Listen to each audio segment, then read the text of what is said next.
Hello friends, welcome to my YouTube channel. आप सभी का स्वागत है हमारे इस यूट्यूब चैनल पर। आज मैं कुछ क्वेश्चंस आपके सामने लेकर के आ रहा हूं। ये क्लास 9th के क्वेश्चंस हैं जो अभी 11-12 अप्रैल को शायद परीक्षा होने वाली है। तो उन्हीं के कुछ रिक्वेस्ट बच्चों के मुझे कमेंट के ज़रिए आए थे, कुछ व्हाट्सएप के ज़रिए भी आए थे। तो उन्हीं क्वेश्चंस को आज मैं सरल कर रहा हूं। ये 9th के जितने बच्चे हैं उन सभी के लिए ये उपयोगी है। तो आइए शुरू करते हैं क्वेश्चंस। पहला क्वेश्चन यहां दिया गया है, यदि किसी घटना की प्रायिकता पीई से निरूपित होता है तो इसे कैसे दर्शाते हैं। तो इसमें जब क्वेश्चन इस तरह से दिया रहेगा तो इसका आंसर होगा, जब पीई से अगर हम निरूपित करेंगे तो जो पीई होगा वो greater than or is equal to 1 होगा और less than is equal to 0 होगा। यानी एक से वो बड़ा होगा, एक से वो छोटा होगा और बराबर होगा। एक से वो छोटा होगा और बराबर होगा, 0 से बड़ा होगा और बराबर होगा। तो ये याद रखिएगा। इसमें क्वेश्चंस में क्या क्या जानना है आपको, जो पीई होगा वो पीई एक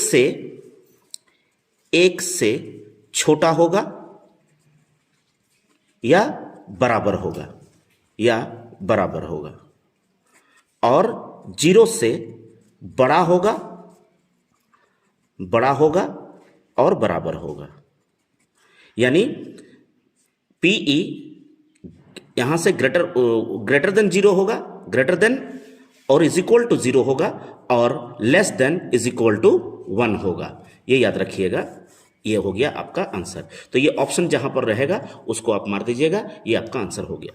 अगला क्वेश्चन पूछा गया है कि त्रिभुज ABC की माध्यिकाएं बिंदु G पर प्रतिच्छेद करती हैं, तो AGB का क्या आंसर होगा, क्या होगा। एरिया निकालना है, क्षेत्रफल।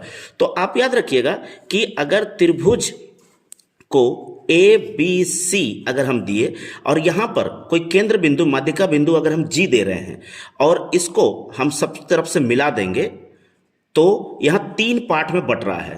कौन? त्रिभुज ABC 3 पार्ट में बट रहा है। तो इसीलिए एरिया ऑफ त्रिभुज AGB इस भाग को पूछ रहा है। इसको अगर हम लोग देखेंगे तो ये पूरे त्रिभुज का, यानी पूरे एरिया ऑफ ABC पूरे त्रिभुज का 1/3 भाग है। यानी ये 3 भाग में से एक भाग जो है क्या है, AGB है। तो इसका आंसर हो जाएगा एरिया ऑफ त्रिभुज AGB बराबर क्या हो जाएगा, 1/3 ऑफ एरिया ऑफ त्रिभुज ABC। यानी त्रिभुज ABC का 1/3 भाग है।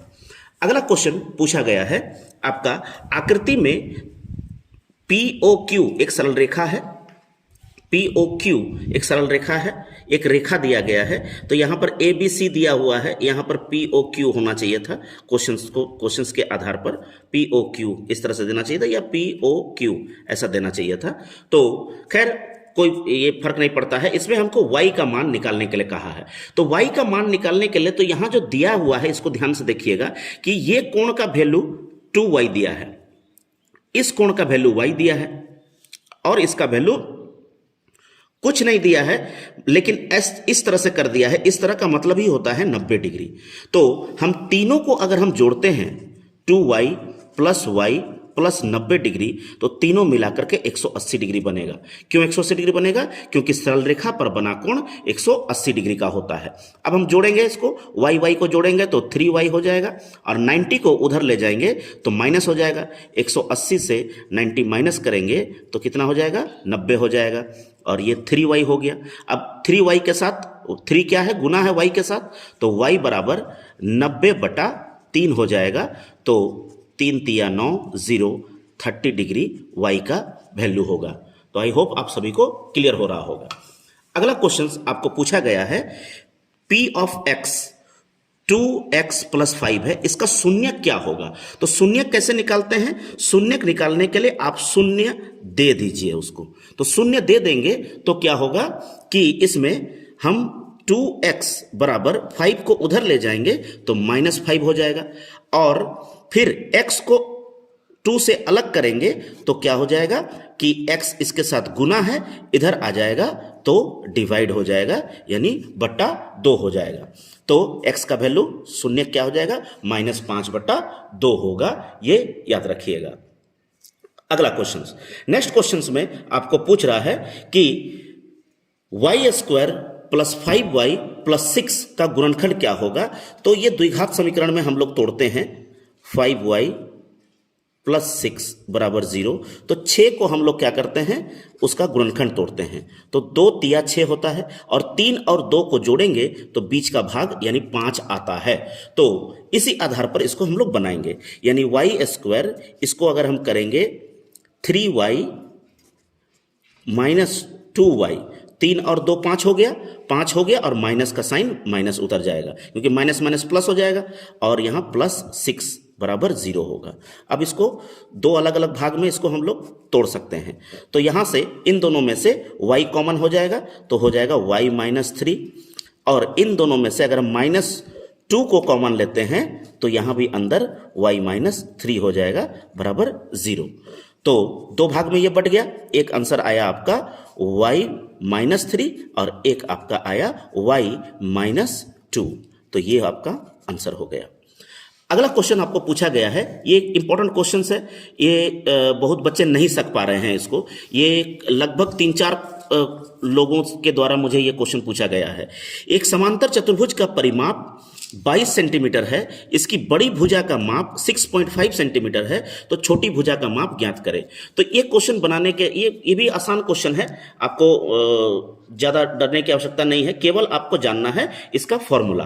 तो फॉर्मूला के लिए हम लोग जानते हैं कि जो समांतर चतुर्भुज का परिमाप होता है उसका फॉर्मूला क्या होता है, 2b + h होता है, 2b + h होता है। या फिर इसको आप ऐसा भी ले सकते हैं, जो लंबाई है, बड़ी भुजा है या छोटी भुजा, 2 गुना बड़ी भुजा जोड़ छोटी भुजा, ऐसा भी ले सकते हैं। तो ये 22 दिया हुआ है, ये 2, और इसमें से एक भुजा आपको 6.5 आपको दिया गया है, इसमें से छोटी भुजा आपको निकालनी है।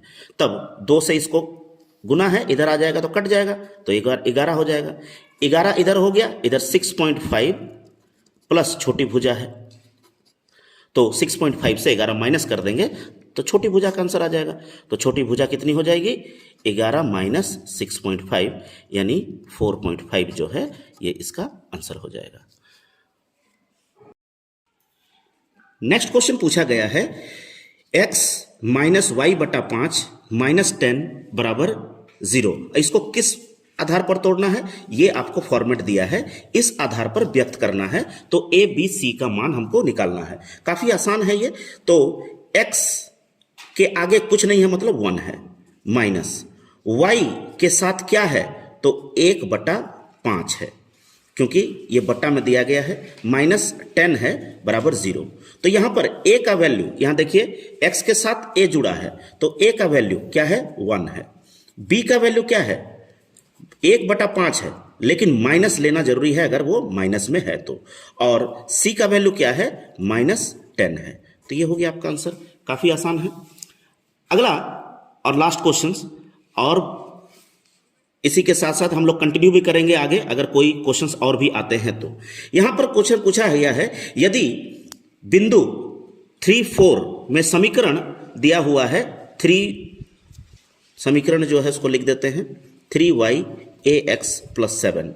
तो इसमें 3x जो दिया गया है, 3 और 4 दिया गया है, ये क्या है, x और y का समीकरण है। आप लोग को जानना चाहिए, जब आपको रैखिक समीकरण हम लोग करते हैं इस तरह से, तो इसमें हम लोग रेखा में, आरेख में हम लोग इसको पहले वाले को x मानते हैं और दूसरे वाले को y मानते हैं। तो इस आधार पर x का वैल्यू दिया गया है, y का वैल्यू दिया गया है, बैठा देना है। 3 गुना y का वैल्यू है 4, a गुना x का वैल्यू है 3 जोड़ 7, तो ये 3 चौके हो गए 12, ये हो गए आपके 3a + 7। अब तो आप लोग सॉल्व कर ही लीजिएगा। तो इसको आप लोग क्या कीजिएगा, 12 से 7 को माइनस कीजिएगा, जो आंसर आएगा उसको 3 से डिवाइड कर दीजिएगा। तो ये आपका होमवर्क रहा, इसको सॉल्व कर लीजिएगा। तो इसी तरीके से और भी क्वेश्चंस जो आप मैट्रिक या इंटर अथवा अगर आप 9th के हैं, 8 के हैं, जो बोर्ड की परीक्षाएं लिख रहे हैं, यदि आपको किसी भी प्रकार के क्वेश्चंस में दिक्कत हो रही है तो आप कमेंट सेक्शन में मुझे बता सकते हैं, या फिर आप मुझे व्हाट्सएप में या फिर फेसबुक के जरिए भी आप हमें पेज को लाइक करके वहां भी आप अपने क्वेश्चंस को शेयर कर सकते हैं। मैं उन क्वेश्चंस को भी आपके सामने सरल करके दिखाऊंगा। तो यह सेशन आपको कैसा लगा आप हमें कमेंट में अवश्य बताएं, और 9th क्लास के बच्चे थोड़ा इसको गौर करें और इसको प्रैक्टिस कर लें, ताकि ये क्वेश्चन अगर एग्जाम में आए तो आप लोग बना सकें।